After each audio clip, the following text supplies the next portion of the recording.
Okay, here's a swale system we originally dug in 2014, and it's quite big. It's about 1 meter across, with the berm being about 1 meter across. It's hard to see now, it's so vegetated. We planted it originally with these purple osier willow, which are a good basket willow hybrid. Produces these nice whips. You can see some of the newer growth here.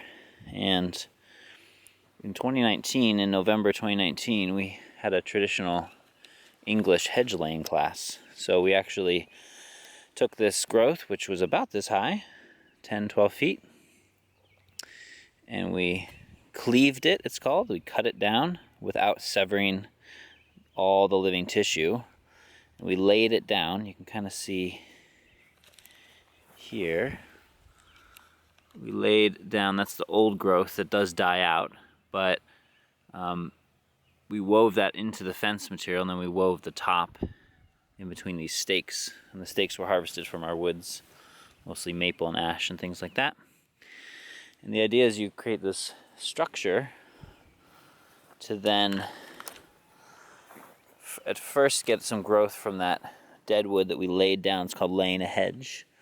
And then all the new growth from the base of these plantings, we can eventually work back into the fence. So probably another couple years, we'll do another lay.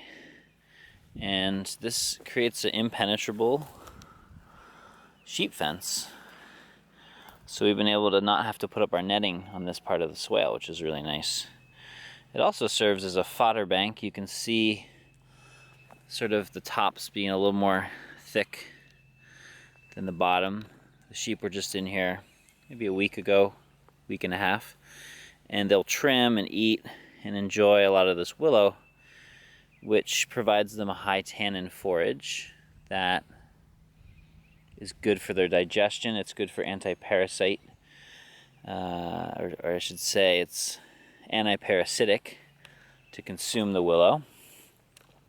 And research has shown it also reduces their methane output. So it's this real medicinal forage for them that we're also weaving into a living fence. And as long as the majority of the vegetation is still, high enough out of their reach, we don't see too much damage to the residual. And the other piece is, as long as we're not in here for too long and they're not getting too hungry, because then they would probably start stripping a bunch of the bark and things. So they're only in here for a day or so, and they kind of enjoy the shelter of the swale.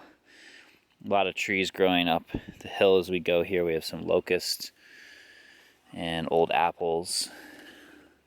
And this little area is also where we've planted some black locusts that have really taken off.